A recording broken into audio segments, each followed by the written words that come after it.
Hi guys, welcome back to another video. So आज है 23 नवंबर, Sunday.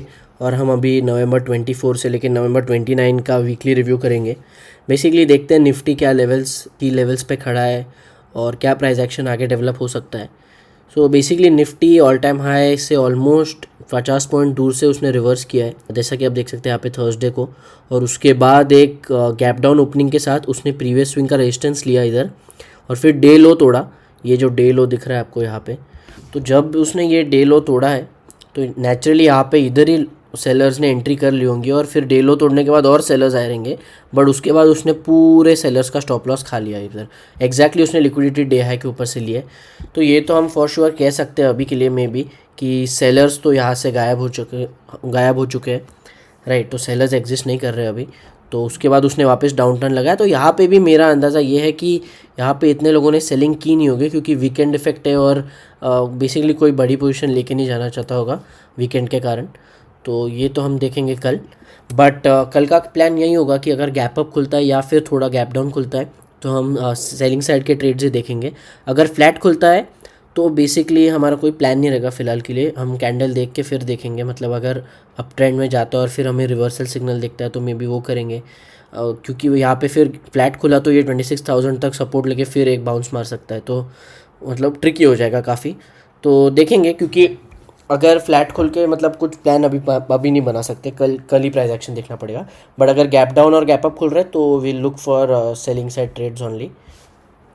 Cell in gap up and gap down, no plan in flat. ठीक है। और Sensex का भी यही हाल है। सेंसेक्स का भी बेसिकली एक रेजिस्टेंस है, यहाँ पे एक 85,000 का लेवल है।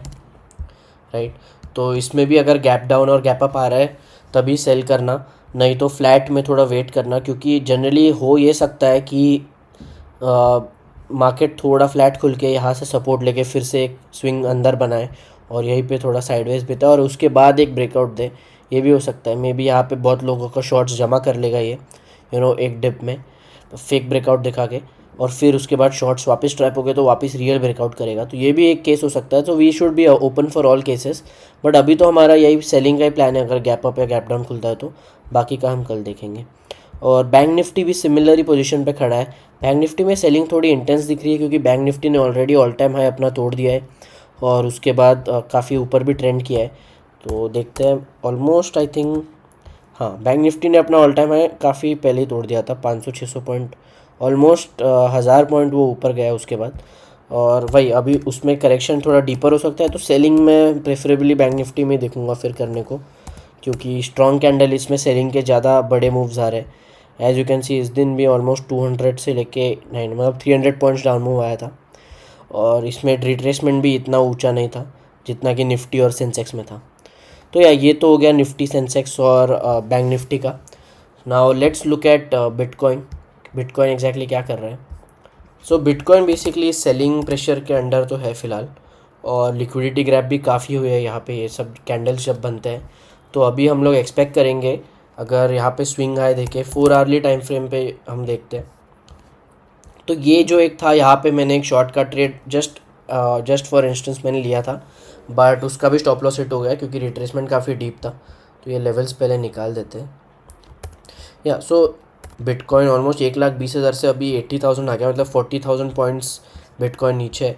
तो वॉलेटिलिटी बिटकॉइन में काफ़ी है। यहाँ पे जो है अगर टॉप से लेके बॉटम तक फिबोनाची ड्रॉ करें ऑलमोस्ट 50%, तो 618 लेवल्स पे हम शॉर्ट देख सकते हैं। यहाँ पे वापस एक बार 88,305 पे एक शॉर्ट देख सकते हैं। और टारगेट इस बार मे बी अभी आपको अगर ट्रेंड पकड़ना भी है तो थोड़ा शॉर्टर ट्रेंड पकड़ना, ये मत करना कि यहाँ पे शॉर्ट करके वेटिंग फॉर 80,000 लेवल्स। तो मे बी उतना बड़ा करेक्शन आए भी ना, मे बी मार्केट थोड़ा और चॉप अप हो जाए ऊपर और फिर ये बड़ा करेक्शन, या फिर अभी रिवर्स ही मार दे कम्प्लीटली। तो ये कोई भी नहीं जान सकता, क्योंकि बिटकॉइन अभी आई थिंक बिटकॉइन का इनहेरेंट कुछ वैल्यू ट्रैकिंग सिस्टम है नहीं कि इसके क्वार्टरली रिजल्ट्स नहीं आ रहे। ऐसा भी नहीं हो रहा है कि बिटकॉइन को, मतलब इंट्रिंसिकली बिटकॉइन किस पे डिपेंड नहीं है, बस लिक्विडिटी का गेम है पूरा। And I think market makers he decide करते हैं कहाँ लिक्विडिटी होनी चाहिए, कहाँ से ग्रैब करनी है। तो ये काफ़ी फेड के इंटरेस्ट रेट्स पे, मैक्रो एनवायरनमेंट पे डिपेंड करता है। और basically as you can see here, Fed का में भी थोड़ा सा जॉब मार्केट डेटा इतना अच्छा नहीं आया है, तो that is also worrying a lot of people. तो हाँ, ये सब चलते रहता है। बट देन शॉर्ट आप पोजीशन देख सकते हो 618 लेवल्स पे, और टारगेट रखना ऑलमोस्ट 50%, मतलब 1,000 पॉइंट मिल गया तो बी मोर देन हैप्पी। क्योंकि never aim to capture, let से आपने यहाँ भी शॉर्ट किया है तो कभी एम मत करना कि मुझे 10,000 पॉइंट चाहिए, 20,000 पॉइंट चाहिए। स्मॉल क्वांटिटी में येस में भी आपको मिल जाएगा कभी। ऐसे बड़े ट्रेड कैप्चर करने के लिए may be if you were lucky you had sold at 1,20,000 और फिर आप ट्रेल करते गए और कभी ट्रेलिंग हिट नहीं हुआ, then it's okay. But always book profit, 1,000-1,500 points is more than enough, right? And if you are a swing trader, positional trader, then it's a different ball game all together. फिर आपका position sizing भी अलग होता है काफ़ी। Bitcoin में भी short का ही प्लान रहेगा। अभी मैं रिट्रेसमेंट को ट्रस्ट नहीं कर रहा हूँ इतना, क्योंकि फॉल सीवियर है। तो मे बी यहाँ पे मार्केट हमें काफ़ी टाइम चॉपी दिखे, बट सेल ऑन राइज ही करना। बाइंग हम तब दिखेंगे जब 1 लाख के ऊपर जाएगा, अच्छी कंफर्मेशन कैंडल के साथ 1 लाख 1,05,000 तोड़ेगा, फिर बाइंग देखना स्टार्ट करेंगे। तब तक आपको स्कैल्प भी करना है तो सेलिंग ही देखना, राइट? तो यहाँ पे भी मे बी ये अभी जो पैटर्न्स ने फॉर्म किया है, मे बी यहाँ से ऐसे ऐसे थोड़ा हो जाए, फिर जाए अप या फिर जाए डाउन, ये तो वक्त बताएगा। ओके, अभी एक बार गोल्ड भी देख लेते हैं।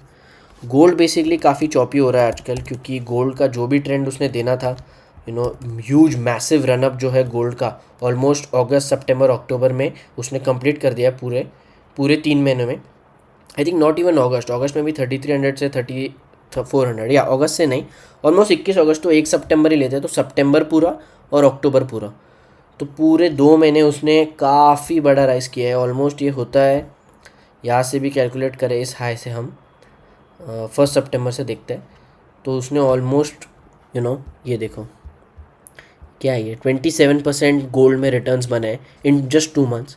तो अभी बेसिकली मैं ये तो एक्सपेक्ट नहीं कर रहा इमीडिएटली कि 27% रिवर्स हो जाएगा और गोल्ड पूरा नीचे आ जाएगा, बट मैं अभी एक्सपेक्ट कर रहा हूँ कि पूरा फेब तक या मार्च तक market will behave like this, take liquidity, take liquidity, take liquidity, take liquidity again. मतलब जो ये सीज़न में हो रहा था, ये जो पैटर्न बना था प्रीवियसली, अप्रैल से लेके सितंबर ये पैटर्न बना था। तो I am expecting, unless there is a major macro shift news और वॉर है या कुछ है, तो यही पैटर्न मैं एक्सपेक्ट कर रहा हूँ गोल्ड में भी वापस। बट इस बार थोड़े कैंडल्स बड़े बन रहे, क्योंकि ये जो अपमूव था वो काफ़ी हैवी था, और मार्केट अभी चाहेगा कि जो भी इसमें प्रॉफिट बनाया है लोगों ने तो वापस दे दे मार्केट को, राइट? तो यहाँ पे चॉप काफ़ी होने वाला है। तो गोल्ड में don't look for larger trends की यहाँ शॉर्ट करता हूँ और बैठे रहता हूँ, नहीं, डोंट लुक। क्योंकि ये देखो, ये फर्स्ट पुल बैक था, उसके बाद रिट्रेसमेंट उसने काफ़ी डीप रिट्रेसमेंट किया। अगर फिबोनाची भी लगाए तो टॉप से लेके बॉटम तक तो ऑलमोस्ट 618 लेवल्स गया, लेकिन ऑलमोस्ट 786 लेवल्स को छूते छूते आया। मतलब यहाँ तक भी आपने किसी ने शॉर्ट किया होगा तो भी मतलब ऑलमोस्ट 100 पॉइंट उसके ऊपर गए हो, तो इतना स्टॉप लॉस तो कोई रख भी नहीं रहा था। फिर अगर कॉन्फर्मेशन कैंडल के साथ आपने शॉर्ट किया होगा, फिर आपका कुछ बना होगा, बट उसके बाद भी अभी भी काफ़ी साइडवेज है। तो गोल्ड में करना है तो स्कैल्पिंग ही होगा, नहीं तो इंट्राडे लेवल्स पे ही आप ट्रेड लीजिए, न्यूयॉर्क सेशन ट्रेड कीजिए। Otherwise gold is not that lucrative right now. Ranges में फंसा है तो रेंजेस ही ट्रेड कीजिए, बॉटम पे बाय कीजिए। लिक्विडिटी ग्रैब जब भी होती है, ऐसी बड़ी कैंडल्स आती है और विक बना के जाती है, तो आप बाय कर सकते हो, स्टॉप लॉस रखो, पोजीशन साइजिंग कंट्रोल में रखो और स्कैल्प करो। Just keep on booking profits and take small losses if you can. Ethereum is actually quite down right now, मतलब इथेरियम काफ़ी गिरा है। मतलब बिटकॉइन का, since Bitcoin is at a higher price value, मतलब 1 लाख एंड अप, तो 1,20,000 to 80,000, 40,000 points is also too much, but this is almost 5,000 to 2,800, so 46% का fall होना मतलब टू मच है इथीरियम में। वैसे बिटकॉइन में भी अगर देखा जाए तो बिटकॉइन में भी काफ़ी फॉल हुआ ही है, तो वो भी इग्नोर नहीं कर सकते। 1,26,000 से ऑलमोस्ट, या सो इसमें 35% हुआ है, तो इथीरियम इज़ मोर ब्रूटल, मतलब ऑलमोस्ट 46%, ऑलमोस्ट 50% उसने रिट्रेस मारा है। तो यही है, इसमें भी हमको यही देखना पड़ेगा। एक बार फिबोनाची भी लगाते हैं कि एग्जैक्टली कहाँ तक लेवल्स आएंगे। इसमें लगता है मंथली चार्ट यूज़ करना पड़ेगा। ओके, तो यहाँ से बेसिकली इसका मार्च से लो बना था, तो ऑलमोस्ट 618 लेवल्स इसने छू लिया। तो मैं एक्सपेक्ट नहीं कर रहा हूँ इसको कि ये आए 2119 वगैरह, यहीं पे ये थोड़ा साइडवेज होगा 1-2 महीना, क्योंकि अभी काफ़ी अप से डाउन हो गया है।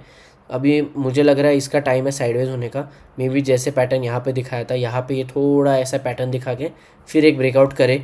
मे बी इस बार हमको 6000 लेवल्स देखने मिल जाए easily, right, by next year और समवॉट लाइक दैट। बट यार मैं एक्सपेक्ट नहीं कर रहा इसको कि ये अभी 2100 भी तोड़े, unless in cases of extreme, पर उसकी प्रोबेबिलिटी काफ़ी कम लग रही है। तो yeah guys, that is my analysis for bitcoin, ethereum, gold, Nifty, Sensex, everything. तो बस keep your losses small, keep your profits big, and don't over trade. And yeah that's the outlook for the week guys. Next week फिर हम Sunday को मिलेंगे। And या keep on giving your stop losses, keep on booking your targets, and don't stay in losses for too long. Don't average your losers, pyramid your winners basically. And yeah, that's it for today guys. Cheers.